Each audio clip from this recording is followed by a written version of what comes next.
நான் ஏன் இலக்கியாவை வீட்டை விட்டு துரத்தணும்னு நினைச்சேன்னு இப்போவாவது உங்களுக்கு புரியுதா? நீங்க இத்தனை நாள் ஏமாந்ததை இதோட நிறுத்திக்க போறீங்களா, இல்ல இனிமேலும் ஏமாறத்தான் போறீங்களா? அத நீங்க மட்டும்தான் முடிவு பண்ண முடியும். என்னதான் இருந்தாலும் நீங்க என் அண்ணனோட பொண்டாட்டி. நீங்க ஏமாந்தா அது கூட இருக்கிற எனக்கும் தான் அசிங்கம். அதனால சொல்ல வேண்டியதெல்லாம் நான் சொல்லிட்டேன். அப்புறம் உங்க பாடு.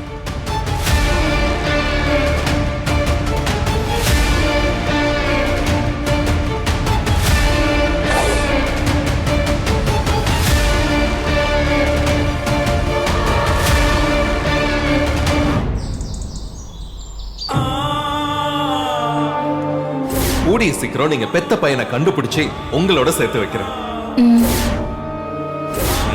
என்னங்க வாங்கிக்கோங்க.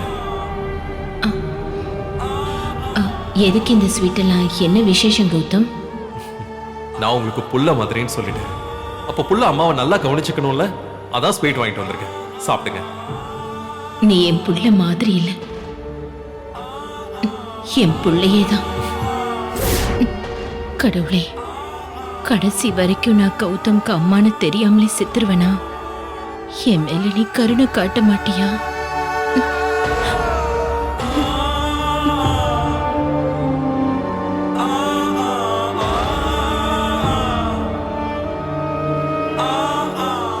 என்னம்மா அது?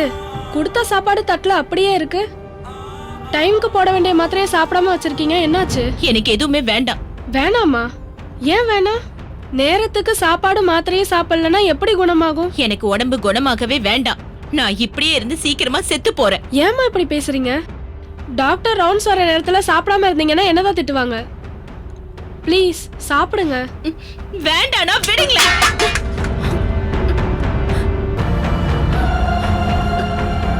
Nurse, what happen?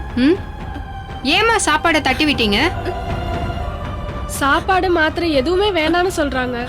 இதோ பாருங்கம்மா, நாங்க கொடுக்குற ட்ரீட்மெண்ட்க்கு நீங்க நல்ல ஃபுட் எடுத்துக்கணும். அப்பதான் மருந்து நல்லா வேலை செய்யும். டாக்டர், நான் வாழவே விரும்பலன்னு சொல்றேன். அப்புறம் எதுக்கு எனக்கு ட்ரீட்மெண்ட்? என்ன விட்டுருங்க. நீங்க யாரும் என்ன காப்பாத்த முடியாது. ஏன்னா எனக்கு வந்திருக்க நோய் அப்படி. அந்த நோய் என்ன திங்கிறதுக்குள்ள என் ஆசையை நான் நிறைவேற்றிக்கலான்னு நினைச்சேன். ஆனா அந்த ஆசை நிறைவேறாது போல இருக்கு. அதுக்கப்புறம் நான் எதுக்கு வாழணும்? நான் செத்து போறேன். நான் சொல்றதை கேளுங்கம்மா. தயவு செஞ்சு என்ன தனியா விடுங்க. தொந்தரவு பண்ணாதீங்க, போங்க.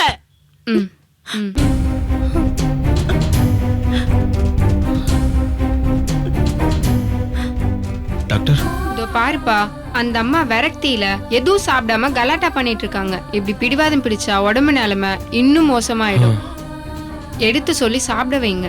அப்புறம் எங்க வைத்தியம் பார்க்க சேர்த்து பிரயோஜனம் இல்லாம போயிடும். சரி டாக்டர், நான் பாத்துக்கிறேன். சரி. ஆண்டி, என்ன இது? டாக்டர் சொல்றபடி கேட்க வேண்டியதானே? வசந்த், நீயும் அதையே சொல்லாத. சாப்பாடு மருந்து எவ்வளவு முக்கியம்னு எனக்கு நல்லாவே தெரியும். ஆனா அதை விட முக்கியமான விஷயம் எனக்கு வேணும். அது கிடைக்காம என்னால எதையுமே சாப்பிட முடியாது. அப்படி என்ன ஆண்டி உங்களுக்கு முக்கியமான விஷயம்? அது இலக்கியாவுக்கு தெரியும். என்னோட கடைசி ஆசை அவகிட்ட சொல்லியிருந்தேன். ஆனா அவ அதை கண்டுக்கல. எனக்கு கொடுத்த வாக்க அவ காப்பாத்த மாட்டேங்கிறா. வாக்கா? நீங்க சொல்றது எனக்கு புரியல. எல்லாமே உங்க அக்காவுக்கு புரியும். நான் இப்ப சாப்பிடாம இருக்கிறதுக்கு அவதான் காரணம். என் ஆசை நிறைவேறாம நான் இனிமே சாப்பிடவே மாட்டேன். நான் பட்னி கிடந்து கொஞ்சம் கொஞ்சமா செத்துடுறேன். ஆண்டி, இந்த நல்ல விஷயத்தை இலக்கியா கிட்ட சொல்லிடு. அவ பிரச்சனை தீந்துருச்சுன்னு சொல்லி அவ சந்தோஷப்படுவா.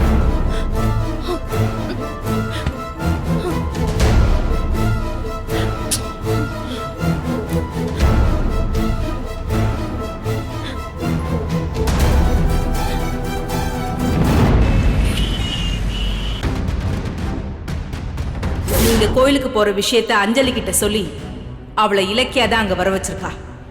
ஏதாவது ஒரு டிராமா போட்டு உங்களை மயக்கி அஞ்சலியை இந்த வீட்டுக்கு கூட்டிட்டு வரதான் இலக்கியாவோட பிளானே.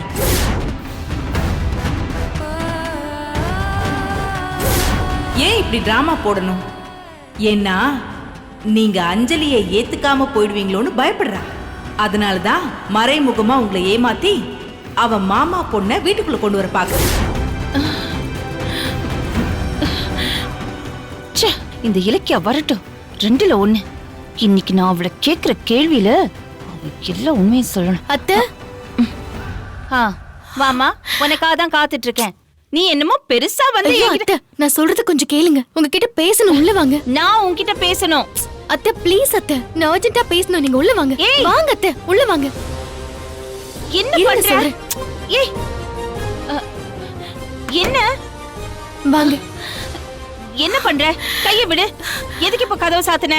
அத்தை, தயவு செஞ்சு என்ன எந்த கேள்வியும் கேட்காம நான் கேக்குற உதவியை நீங்க பண்ணணும். என்ன உதவி? கார்த்திகையும் அஞ்சலியும் மறுபடியும் சேர்த்து வைக்கணும்னு சொல்ல போறியா? அது முடியவே முடியாது. ஐயோ, இப்ப நான் அத பத்தி பேச வரல. நான் பேச வந்தது ரேவதி அத்தைய பத்தி. ஏன்? அவளுக்கு என்ன?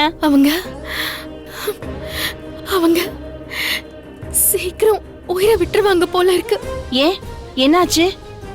அவளுக்கு ரொம்ப முடியலையா? அதெல்லாம் இல்ல அத்தை. அவங்களோட நோய் அவங்கள கொல்றதுக்கு முன்னாடி அவங்களே அவங்கள கொன்னுக்குவாங்க போல இருக்கு. இந்த விஷயத்தை உங்ககிட்ட சொல்றதுக்காக தான் நான் பதறி போய் ஓடி வந்தேன். என்னாச்சு அவளுக்கு? நான் மார்க்கெட்டுக்கு போயிட்டு திரும்பி வரும்போது வசந்த் எனக்கு ஃபோன் பண்ணான். மெடிக்கல் சென்டர்ல ரேவதி அத்தை திடீர்னு சாப்பாடு எதுவுமே சாப்பிட மாட்டேங்கிறாங்க, மெடிசனையும் எடுத்துக்க மாட்டேங்கிறாங்கன்னு ரொம்ப பதட்டமா சொன்னான். எனக்கும் ஒண்ணும் புரியாம போனை அவங்க கிட்ட கொடுக்க சொல்லி நான் பேசினேன். அக்கா என்னாச்சுனா? என்ன வசந்த் சொல்ற? ஏன் அவங்க அடம்பிடிக்கிறாங்க? நீங்களே கேளுங்கக்கா. நான் எவ்வளவு சொல்லி அவங்க கேட்கவே மாட்டேங்கிறாங்க. இந்த போனை கொடுக்குறேன், நீங்களே கேளுங்க. ஆண்டி இந்தாங்க, அக்கா லைன்ல இருக்காங்க. இந்தாங்க. சொல்லு. அத்தை, ஏன் இப்படி அடம் பிடிச்சிட்டு இருக்கீங்க? சாப்பாடும் சாப்பிடாம மாத்திரையும் போட்டுக்காம இருந்தா உங்க உடம்பு என்னத்துக்காகும்? உங்க நிலைமை ரொம்ப மோசமாயிடும் அத்தை. மோசமானா என்ன? நான் செத்துருவேன், அவ்வளவுதானே? நான் ஆசைப்படுறதா நடக்க மாட்டேங்குது, அதுவாச்சும் நடக்கட்டும். என் பிள்ளைக்கு நான் தான் அம்மான்னு தெரியாதப்ப, அவன் வாயால என்ன அம்மான்னு பாசமா கூப்பிடாதப்ப, நான் எதுக்காக இந்த உசுரை புடிச்சு வச்சிருக்கணும்? நான் இப்படியே பட்டினி கிடந்து செத்து போயிடுறேன். அத்தை, ஏன் இப்படி பேசுறீங்க? இதுக்கு நீதான் காரணம் இலக்கியா. கௌதம் கிட்ட உண்மையை சொல்றேன்னு வாக்கு கொடுத்துட்டு இது வரைக்கும் நீ அவன் கிட்ட அத பத்தி பேசவே இல்ல. இனியும் நீ பேச வேண்டிய நம்பிக்கை எனக்கு இல்ல. புள்ள பாசம் இல்லாம நடப்பினமா இந்த உலகத்துல நான் வாழ்ந்து என்ன பண்ண போறேன்? அதான் ஒரு முடிவோட சாப்பாடு மருந்து எல்லாம் வேணான்னு சொல்லிட்டேன். அத்தை ப்ளீஸ் அத்தை, சொன்னா கேளுங்க. உங்க உடம்புக்கு ஏதாவது ஆயிட போகுது. நான் நேர்ல வரும்போது பேசிக்கலாம். நீங்க முதல்ல சாப்பிடுங்க. இங்க பாரு இலக்கியா, நீங்க வர வேண்டாம். அப்படி நீ வரதா இருந்தா இப்பவே கௌதம் கிட்ட உண்மையை சொல்லி அவனையும் கூட்டிட்டு வா. அவன் என் அம்மானு கூப்பிடுறத கேட்கணும், அவ்வளவுதான் எனக்கு வேணும். வை இலக்கியா போன. அத்தை, அத்தை, இப்ப நீங்க தான் அத்தை ஹெல்ப் பண்ணணும். ப்ளீஸ் அத்தை. இதெல்லாம் ஏன் என்கிட்ட வந்து சொல்ற? அத்தை, என்னத்த தெரியாத மாதிரி கேக்குறீங்க? நான் கௌதம் கிட்ட ரேவதி அத்தை தான் அவரை பெத்த அம்மான்னு சொல்லணும். அப்படி நான் உண்மையை சொல்லணும்னா அதுக்கு நீங்க எனக்கு அனுமதி கொடுக்கணும். ஏன்னா நான் அவர்கிட்ட உண்மையை சொல்லவே கூடாதுன்னு நீங்க தான் என்கிட்ட சத்தியம் வாங்கிருக்கீங்க. என்ன நினைச்சிட்டு இருக்க? எந்த விஷயத்த அவன்கிட்ட சொல்ல கூடாதுன்னு உன்கிட்ட சத்தியம் வாங்கியிருக்கேனோ அத சொல்றதுக்கு என்கிட்ட பெர்மிஷன் கேக்குறியா? அத்தை, என் உசுரே போனாலும் நான் அதுக்கு அனுமதிக்க மாட்டேன். அத்தை, அத்தை ப்ளீஸ் அத்தை. ரேவதி அத்தை எதுவுமே சாப்பிடாம பட்னி கிடக்குறாங்க. அவங்க உயிருக்கு ஏதாவது ஆயிட போகுது. அத்தை, தயவு செஞ்சு உங்க மனசை மாத்திக்கோங்க, இல்லன்னா அவங்க செத்துருவாங்க. அத்தை, ச்சே, இதே சொல்லிட்டு இருக்காத. இதெல்லாம் சொல்லி அவ உன்னை பிளாக்மெயில் பண்ணலாம், நீ என்ன பிளாக்மெயில் பண்ண முடியாது. இத பாரு, அவளுக்கு எவ்வளவு காசு பணம் என்ன வேணாலும் எல்லாமே கொடுத்துரு. ஆனா அம்மாங்கிற உரிமையை மட்டும் நான் அவகிட்ட கொடுக்கவே மாட்டேன். என் பிள்ளை எனக்கு மட்டும்தான் சொந்தம், வேற யாருக்குமே சொந்தம் கிடையாது. போய் உன் ரேவதி அத்தை கிட்ட சொல்லு, புத்திமதி சொல்லு. அத்தை, உங்க ஃபீலிங் எனக்கு புரியுது. ஆனா இப்ப அவங்க இருக்கிற நிலைமைய நீங்க கொஞ்சம் யோசனை பண்ணி பாருங்க. அவங்க உயிரை எடுக்கிறதுக்கு நோய் நாள் குறிச்சிட்டு இருக்கு.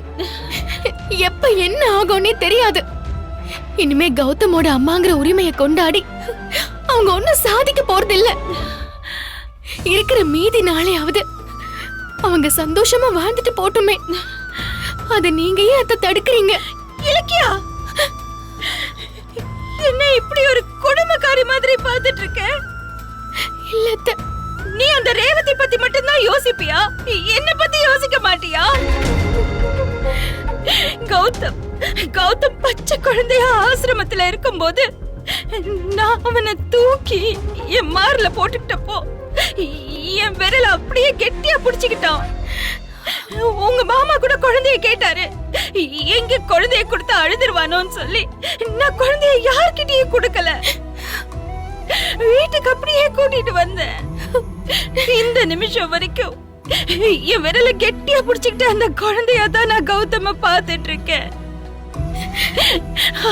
அப்படிப்பட்ட என் உசுரு என் பிள்ளைய ஒரே நாள்ல என்கிட்ட இருந்து பிரிச்சிடாத இலக்கியா, ப்ளீஸ் பிரிச்சிடாத.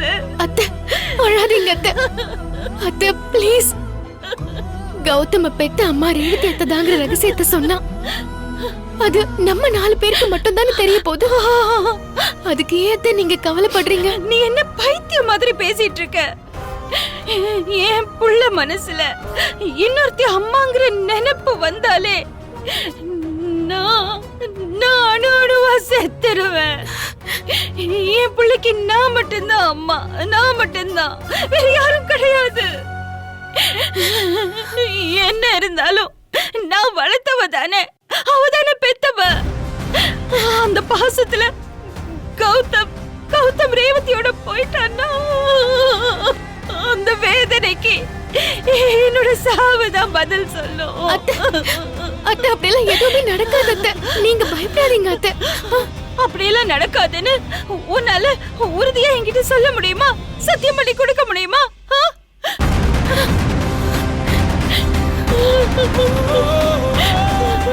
இந்த வீடியோ உங்களுக்கு பிடிச்சிருந்தா லைக் பண்ணுங்க, கமெண்ட் பண்ணுங்க அண்ட் ஷேர் பண்ணுங்க.